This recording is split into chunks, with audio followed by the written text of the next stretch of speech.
তৃণমূল দলটাই থাকবে না, কে কার মুখপাত্র, কে কাকে আর ধরবে। দিদি আগামী দিন একা থাকবে, হয়তো খোকাবাবু থাকতে পারে। তৃণমূল দল বেশি দিন টিকবে বলে আমার মনে হয় না। আর শোকজ করে কি করবে? সব থেকে বড় শোকজ তো মমতা ব্যানার্জি বিরুদ্ধে করা উচিত।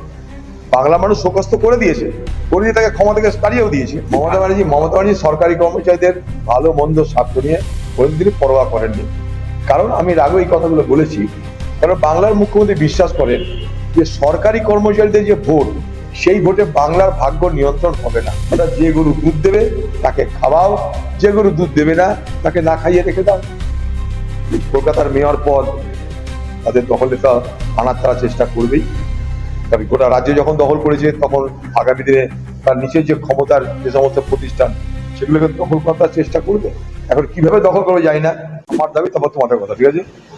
আমার প্রথম প্রশ্ন, আমি যে জামাটা পরি তার কালার কি?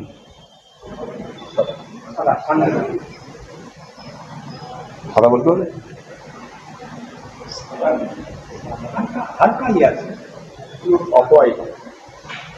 আমি প্রথম প্রশ্ন হলো, ফের তোমরা পাচ্ছ। আমার প্রথম প্রশ্ন আজকে সাংবাদিক সম্মেলনে সব সাংবাদিক আছে, আমি যে জামাটা পরি তার কালারটা কি? আমি যে জামাটা পরি কালার কি? প্রথম প্রশ্ন আমার। সাংবাদিকরা ডেলি আমাকে প্রশ্ন করে, আমার প্রশ্ন, আমি যে কালার জামাটা পরি তার কালার কি?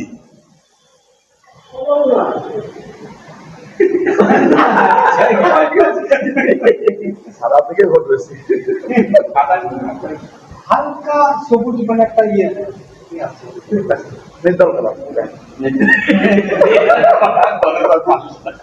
জিতে আমার দাবি। এবার আমি বহরমপুর বিধানসভায় যখন ভোটে প্রতিযোগিতা করেছিলাম, তখন এবং তার আগে থেকেই,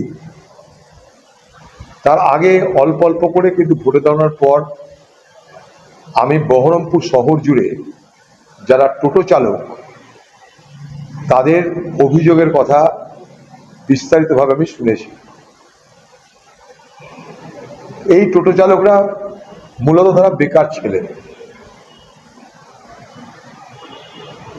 গ্রামে রুটি রুজির ব্যবস্থা নেই, চাকরি বাকরি নেই, তাই তারা শহরে এসে টোটো চালিয়ে নিজেদের জীবন যাপন পরিচালনা করে। বহরমপুর এবং আশপাশ এলাকা থেকে কথা বলবো,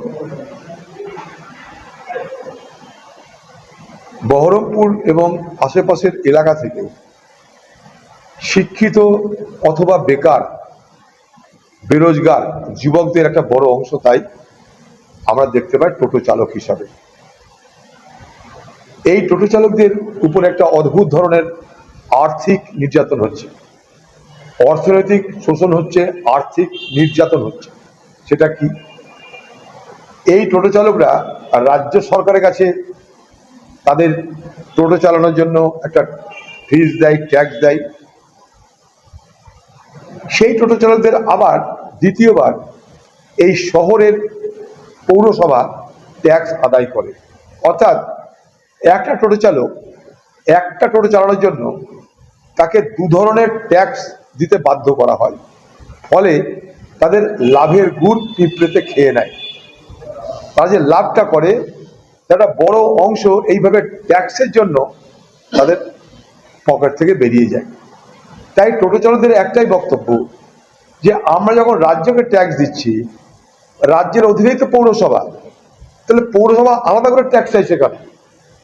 তাই এই ডুয়েল ট্যাক্স, অর্থাৎ রাজ্য এবং পৌরসভার এই দ্বৈত ট্যাক্স ব্যবস্থা উঠিয়ে দিয়ে থেকে শুরু করে সরকারি কর্মচারীদের একাধিক কিছুতে তৃণমূলের সঙ্গে লাগাতার মনোমালিন্য দেখা দিয়েছে। মমতা ব্যানার্জি সরকারি কর্মচারীদের ভালো মন্দ স্বার্থ নিয়ে কোনোদিনই পরোয়া করেননি।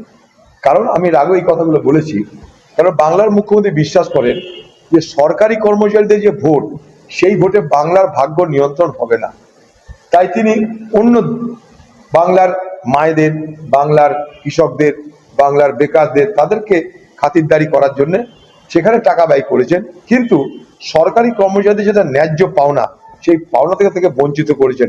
কারণ একটাই, সরকারি কর্মচারীদের খাতিরদারি করে বাংলায় সরকার নিয়ন্ত্রণ করার কোনো জায়গা নেই।